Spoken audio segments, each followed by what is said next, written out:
Udah penuh loh.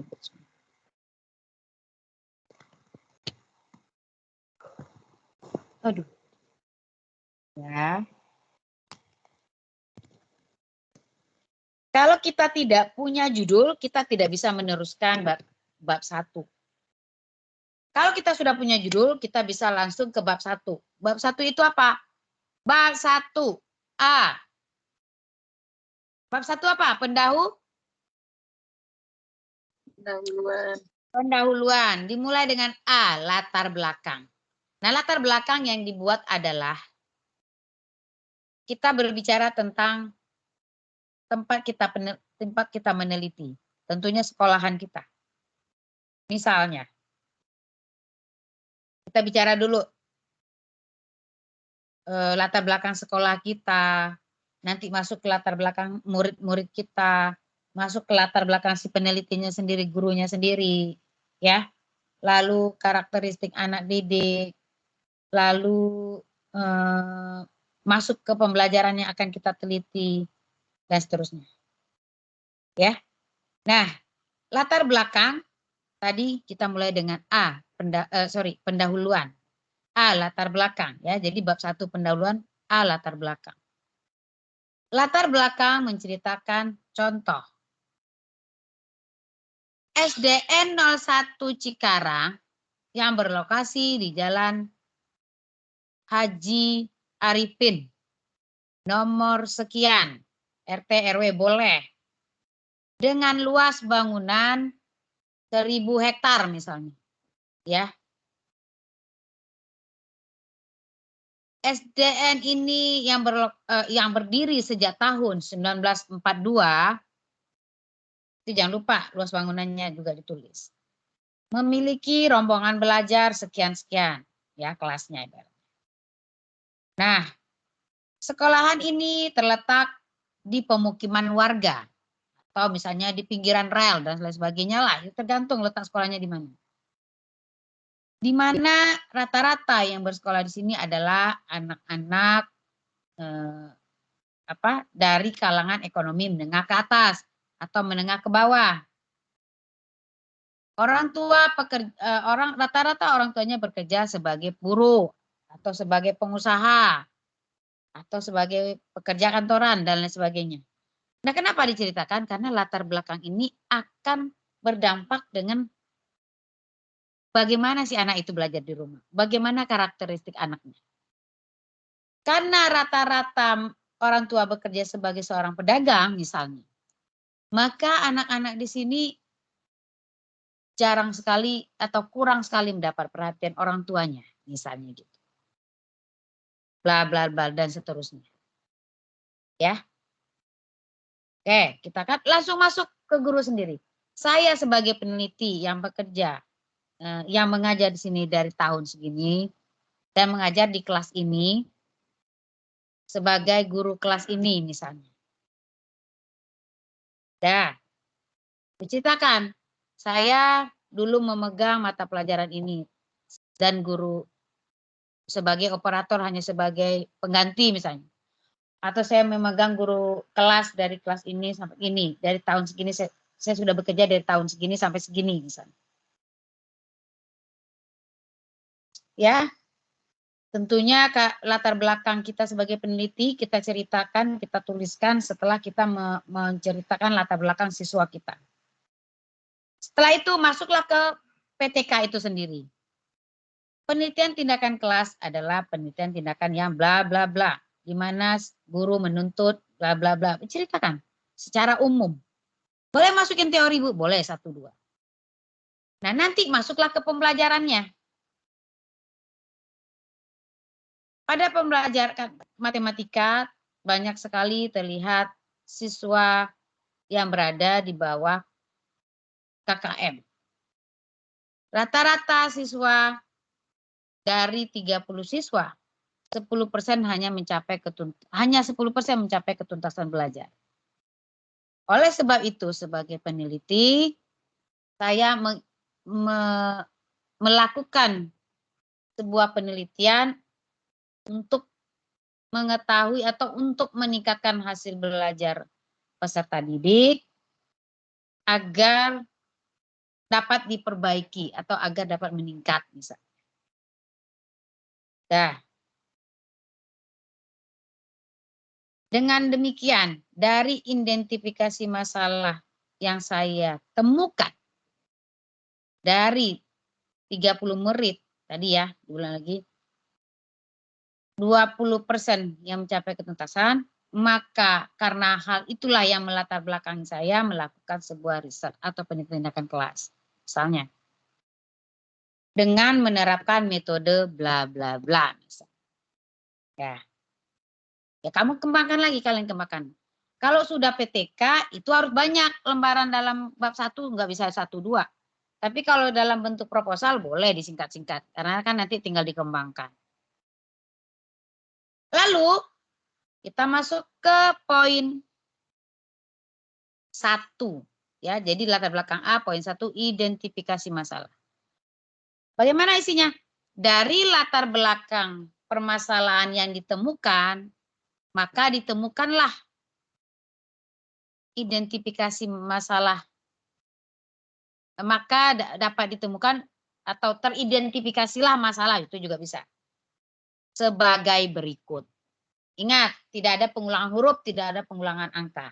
Kalau tadi poin 1, angka 1, option berikutnya adalah A kecil, B kecil, C kecil, dan seterusnya. Apa identifikasi masalahnya? A.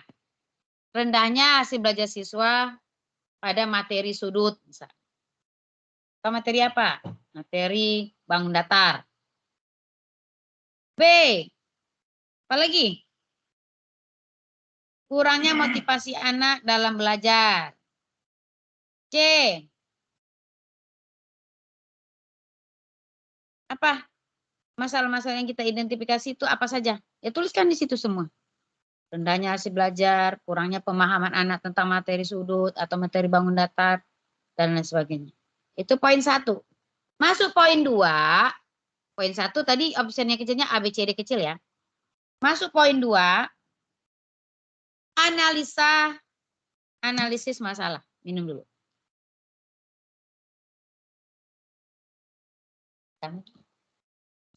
Analisis masalah. Analisis masalah yang kita ambil adalah yang mana dari identifikasi masalah tadi yang mau kita ambil masalahnya. Kita analisa. Contohnya, rendahnya hasil belajar itu kenapa, disebabkan oleh apa? Kurangnya anak didik baca, kurangnya apa, dan sebagainya. Nah, kita analisa di poin analisis masalah. A, B, C, D juga poin-poinnya. Nah, kita masuk lagi setelah poin 2, kita masuk ke poin 3. 3. 1, 2, 3. Poin 3 itu adalah alternatif prioritas pemecahan masalah. Ya. Alternatif prioritas pemecahan masalah kita nggak pakai poin. Berdasarkan identifikasi dan analisis permasalahan di atas, maka peneliti menemukan alternatif prioritas pemecahan masalah adalah dengan menggunakan metode, apa tadi? Metode apa kita pakai tadi? Metode apa tadi kita pakai? Contohnya? Kontekstual apa tadi? Contohlah. Dengan peneliti menemukan prioritas pemecahan masalah yaitu dengan menerapkan metode kontekstual teaching learning misalnya. Dah. Setelah poin A 1, 2, 3, kita masuk ke poin B, rumusan masalah. Dah. Di rumusan masalah, berdasarkan latar belakang, identifikasi masalah, analisis masalah, ya, serta boleh masukkan prioritas pemecahan masalah, maka peneliti merumuskan masalah, yaitu ingat rumusan masalah yang dibuat harus dengan tanda tanya. Ya, tidak boleh tidak dengan tanda tanya. Apakah bisa? Bagaimana bisa? Ya, contoh. Apakah metode contextual teaching learning dapat meningkatkan hasil belajar materi sudut di kelas 2 sudut kelas 3 ya. Oh, kelas 4. Udahlah kelas 3. Materi sudut di kelas 4 atau lebih lengkapnya lagi. Apakah metode contextual teaching learning dapat meningkatkan hasil belajar siswa pada pembelajaran matematika materi sudut di kelas 2 SDN 01 Cikarang? Question tag-nya coba tanda tanya. Dah. Itu poin rumusan masalah. Lalu kita masuk, kalau sudah rumusan masalah, kita masuk ke C. Tujuan perbaikan pembelajaran. Nah, ingat poinnya. Tujuannya apa? Tadi C ya. Boleh 1, 2, 3 tujuannya. Atau A kecil, B kecil. Karena C-nya kan C besar. Tujuan apa, Bu? Tadi, Bu? Tujuan perbaikan. Ya, tujuan perbaikan penelitian. Ya. Tujuannya kita apa? Meningkatkan hasil belajar siswa kelas ini apalagi untuk apa? Menambah ya, kalian tahu tujuan kalian apa dalam penelitian. Nah, poin C besar, poin D besar lagi, manfaat perbaikan penelitian. Manfaat bagi siswa, bagi guru, bagi sekolah. Sudah kelar bab 1. Sudah? Kalau sudah kelar, kita masuk bab 2. Kajian teori atau kajian pustaka. Nah, ingat, kalau sudah kita bicara kajian pustaka, kita harus mencari teori-teori dengan berhubungan dengan variabel yang kita pakai. Ada variabel terikat, ada variabel bebas. Dalam PTK, variabel terikat kita yaitu hasil belajar. Nah, jelaskan dulu hasil belajar. A, hasil belajar. Contoh, judul pertama. Yaudah, teman-teman cari tuh. Teori-teori hasil belajar. Menurut Hafizah, teori hasil belajar, bla bla bla. Tahun, bla bla bla. Ingat, semakin tahunnya muda teori yang diambil, maka semakin bagus nilainya. Kalau kata menurut menurut ahli, kalau teori itu kan berarti ahlinya yang buat ya.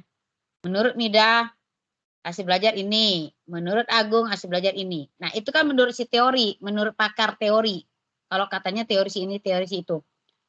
Tapi dalam penelitian sebagai peneliti kita nggak boleh apa itu namanya kalau cuman ngikut-ngikut itu namanya apa? Latah ya. Nah, tapi sebagai seorang peneliti, kita harus punya argumen sendiri. Kita punya kesimpulan sendiri. Jadi di setiap pembahasan hasil belajar, pembahasan apapun setiap variabel, kita harus menyimpulkan argumen kita sendiri atau kesimpulan kita sendiri. Contohnya, berdasarkan uraian di atas dan beberapa pendapat para ahli, maka peneliti menyimpulkan bahwa hasil belajar adalah. Nah, teman-teman simpulkan berdasarkan teori-teori yang ada hasil belajar itu apa? Simpulkan sendiri. Ya. Jadi jangan hanya menaruhkan teori-teori, hanya meletakkan teori-teori. Nah, berdasarkan uraian di atas dan pendapat beberapa para ahli, maka peneliti menyimpulkan. Ini kan kesimpulan sendiri sebagai peneliti. Hasil belajar adalah. Apakah hasil belajar saya? Tidak. Kata variabel apa yang kita taruh di sana? Hasil belajar, metode, media, pembelajarannya. Harus masing-masing kita simpulkan. Ya. Nah, setelah variabel metode, setelah hasil variabel hasil belajar, kita masuk poin B adalah metode. Kita pakai metode apa tadi? Misalnya metode kontekstual. Judul kita kan penerapan metode contextual teaching learning dengan model inquiry pada pembelajaran untuk meningkatkan hasil belajar siswa pada pembelajaran matematika, materi sudut kelas bla bla bla bla Cikarang Timur misalnya. Berarti tadi kan ada di judul berarti kan ada hasil belajar, ada metode, ada model. Nah, berarti tadi sudah hasil belajar. Masuk poin B, metode contextual teaching learning. Nanti poin C, model inquiry-nya. Ya. Kalau tidak ada modelnya, cuma langsung metodenya, ya udah berarti metodenya saja masuk langsung media. Ya. Ya diurut poin A, B, C, D. Nah, ingat kalau kita bicara tentang metode, semuanya kita cari teori-teorinya. Metode dulu, metode secara umumnya, lalu metode secara khusus metode contextual teaching learning-nya. Lalu masuk media, ingat semua variabel pokoknya disimpulan, ada kesimpulan para ahli. Kesimpulan peneliti. Kalau sudah pembelajarannya itu sendiri, cari teorinya, apa itu pembelajaran itu sendiri. Pembelajaran matematika misalnya. Lalu apa lagi? Penerapan metode A terhadap ini. Jadi intinya artinya begini. Penerapan metode contextual teaching learning dengan model pendekatan inquiry. Penerapan metode itu ya. Dalam meningkatkan hasil belajar. Ini isinya apa? Letak metode konteks tadi ya. Dengan model inquiry itu seperti apa nerapinya di kelas. Nah, itu yang diisi. Nah, misalnya contextual itu seperti diskusi. Nah, siswa dia dibentuk dalam 4 kelompok. Lalu setiap kelompok diberikan ini. Nah, itu isinya. Dah, berapa poin tadi? Metode, media, metode hasil belajar, metode, media, model inquiry, media, penerapan metodenya terhadap pembelajarannya. Lalu terakhir hipotesa tindakan.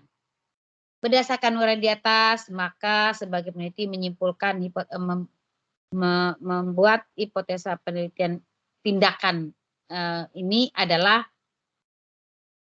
penerapan metode contextual teaching learning dengan model pembelajaran inquiry dapat meningkatkan hasil belajar siswa. Ingat, hipotesa adalah kesimpulan sementara. Jadi artinya karena di sini ada hipotesa dengan statement seperti itu, nah nanti di bab 4 teman-teman harus menjawab. Ya, di bab 4 di akhirnya di kesimpulan. Kalau kita proposal hanya sampai bab 3. Nanti kalau kalian meneruskan PKP tatap muka tentunya ya, kalau PKP dalam bentuk online tidak sampai perhitungan hasil belajar. Juknisnya berbeda. Di bab 4 ini saya sampaikan dulu, di bab 4 nanti teman-teman menjawab si hipotesa tadi. Kan ada bab 4 itu kan hasil dan pembahasan. Nah, di pembahasannya dijawab. Berdasarkan hasil dari penelitian ini, maka peneliti menyimpulkan berdasarkan hipotesa penelitian bahwa penerapan metode ini benar-benar berhasil meningkatkan hasil belajar siswa. Nah, itu nanti ada di bab 4. Ya. Paham ya? Jelas nggak? Jadi, hipotesanya membuktikan bahwa penerapan metode contextual teaching learning dengan model pendekatan inquiry dapat meningkatkan hasil belajar siswa. Apa tadi saya bilang? Telah berhasil meningkatkan hasil belajar siswa. Jadi hipotesa yang di bab 2, yang poin D, dijawab di bab 4. Paham ya? Paham gak? Halo? Kirain pada tidur nih. Iya, Bu. Oke. Sudah. Ada, Bu. Kita masuk. Kelar bab 2. Masuk ke bab 3. Bab 3 apa? Rencana pelaksanaan penelitian. Iya, atau metode penelitian. Ya. Masuk lagi. Subjek, tempat, waktu. A, subjek penelitian. Nanti B, waktu penelitian. C, untuk waktu penelitian kita bikin jadwal. Bikin tabel. Jadi di tabel itu siklus 1, waktunya, tanggalnya, terus materinya apa. Siklus 2 waktunya, tanggal, materi apa. Dimulai dari prasiklus. Gitu.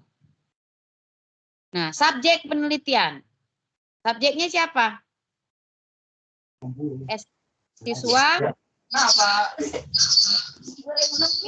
SDN 04 pagi, kelas 4, yang berjumlah 30 orang, terdiri dari 15 perempuan dan 15 orang laki-laki. 15 orang siswa perempuan dan 15 orang siswa laki-laki. Itu subjek.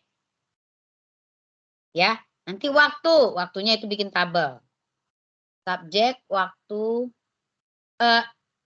subjek, tempat. Nanti jangan lupa A, B, C, D. Teman sejawat. Teman yang membantu penelitian maksudnya itu. Itu poin A, B, C, D. Kalian urut lagi. A, B, C, D. C-nya barangkali ya. C-nya jadwal, subjek, tempat, ya subjek siswanya, tempatnya SDN ini. Waktu penelitiannya bikin tabel. Teman yang membantu dalam penelitian. Teman yang membantu dalam dalam penelitian, bukan teman ya di situ judulnya. Yang membantu dalam penelitian. Itu poin C apa poin D gitu. Yang membantu dalam penelitian ini adalah teman sejawat atau supervisor 2 atau teman sejawat, yaitu bab Ibu Haji Aminah Cendrakasih misalnya. Beliau adalah ANS atau PNS yang mengajar sudah 30 tahun. Mengajar di kelas 4. Nah, dikasihlah diceritakan tentang beliau ini siapa gitu. Beliau adalah guru kelas 5 SD yang telah mengajar selama 30 tahun sebagai guru kelas dan bla bla bla bla. Ya. Nah, habis itu masuklah tadi poin A ya. Poin A itu 1 subjek, 2 waktu, C penelitian gitu. Masuk poin B. Desain penelitian, desain perencanaan penelitian. Yaitu teman-teman menjelaskan tentang perencanaan, tahapan dalam PTK, perencanaan, pelaksanaan, observasi, dan refleksi. Ceritakan, nanti perencanaan itu apa yang kita akan buat. Pelaksanaannya, kita pelaksananya pada hari apa misalnya, waktu, kapan. Observasinya nanti saya menggunakan, misalnya, observasi yang saya gunakan nanti menggunakan apakah tabel observasi, atau dan sebagainya, itu di situ jelaskan. Refleksi. Refleksi apa? Hasil refleksi sama dengan hasil akhir ya, evaluasinya ya. Jadi refleksinya apa nanti? Nah, jadi itu yang dijelaskan nanti dimulai dari untuk yang rencana yang pelaksanaan, yang pelaksanaan itu adalah RPP-nya yang dijelaskan di situ ya. Rencana kan 4 tahapan PTK itu adalah planning, action, observation, reflection, ya. Jadi untuk rencana itu kita jelaskan nanti mata pelajarannya untuk siklus 1 materinya ini. Terus menggunakan lembar observasi, nanti dikasih tes dan sebagainya dijelaskan di situ. Nah, pelaksanaannya RPP-nya yang ditaruh di situ, RPP siklus 1. Kan pelaksanaannya tuh. Baru pengamatan taruh lembar observasinya apa. Cantumkan nanti lembar observasi yang saya pakaikan ini gitu. Kan pengamatan. Cantumkan lembar observasinya. Baru refleksi. Tuh. Ya.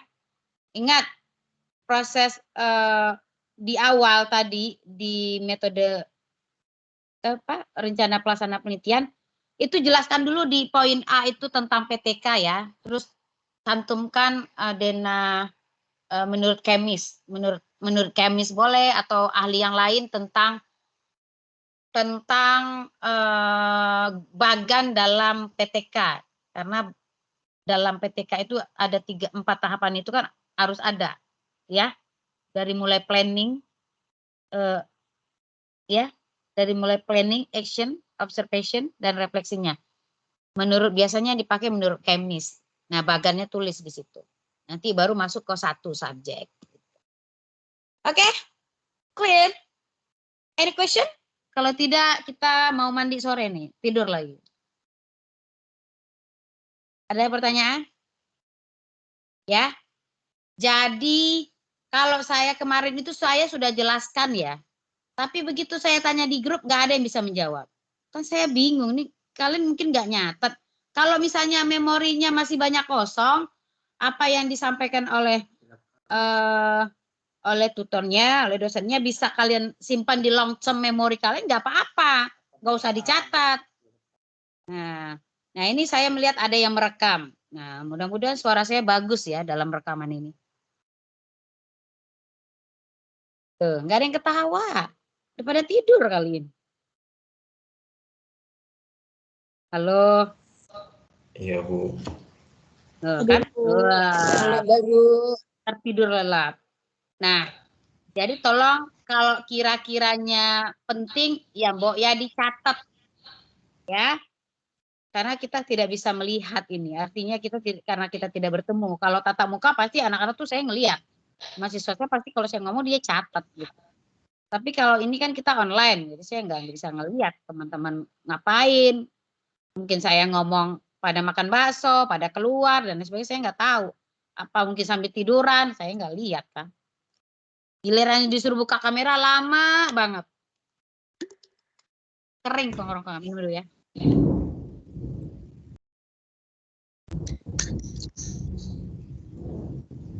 Oke, Ahmad Saipul.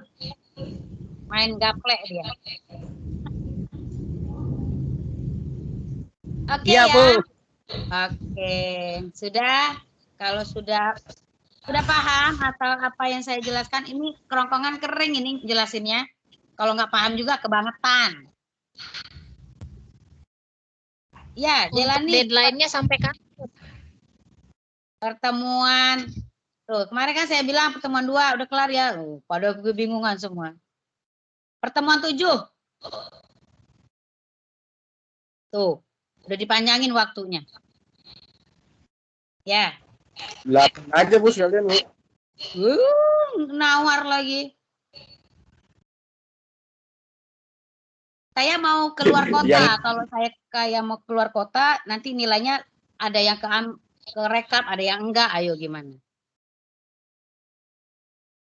Temuan ke-7 ya. Belajar, Bu. Lah enak online, bisa lihat buku. Wane piro pertemuan 8. Wane piro. Alhamdulillah. Oh, saya cuma bilang wane piro kok alhamdulillah. Oke ya. Sudah ya. Tuh, Bapak jalani ketawa. Lulus, Bu, lulus. Oke ya. Saya lulus. Sudah. Sudah ya, ada yang mau ditanyakan lagi enggak? Saya lulus ya, Bu. Nggak pernah ngelihat belajar nih. Soalnya saya kalau masuk jarang ya, Pak Jalani ya. Iya, Bu. Saya nggak, Bu. Jujur. Kalau dipanggil nggak muncul-muncul dia. Halo, Bu, HP-nya HP kentang saya mah, kata Pak Epul juga. Karena ada kasus ini ya, Ibu. mata kuliah PTK juga semester kemarin. Setiap saya panggil absen pertama ada. Tengah terakhir udah nggak ada, udah hilang. Saya tanya aja mungkin nilainya berapa itu. Saya tahu, saya kasih.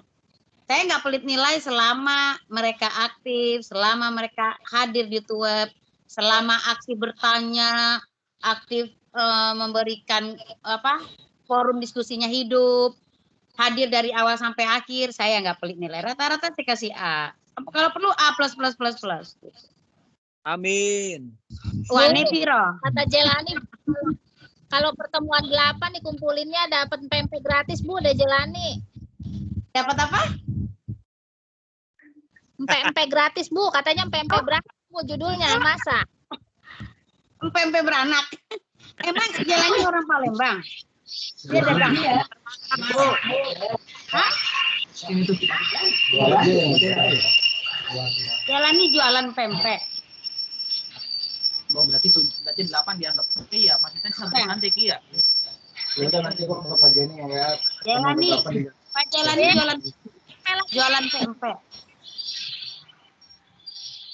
Ya, Bu. Oh iya, pantesan ya kalau saya ngajar dia nggak ada di tengah, nggak ada di akhir, dia bikin pempek. Jualan kali. Ya itu ya, yang keliling-keliling, kling kling kling pempek, kling kling kling pempek gitu ya. Rumahnya di Kalimantan. Hah? Bukan saya, bukan. Oke ya. Aduh, Oh, nomiknya. Oke, teman-teman. Karena waktu sudah menunjukkan pukul 17 ya. Dan teman-teman juga kasihan petir menggelegar di mana-mana ya. Ya, jaringan bagus ya.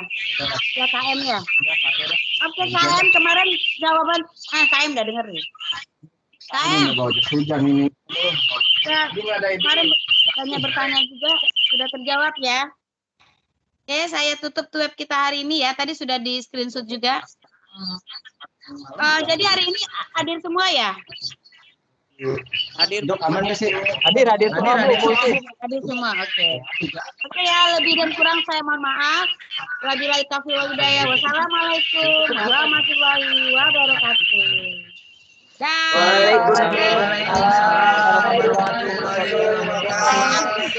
Aku kayak anak SMP. Warahmatullahi wabarakatuh. Dah Kiki, Mida, Dewi. Ada ya? Lumayan, nyampe depan di 10 meter langsung. Ini lu pakai.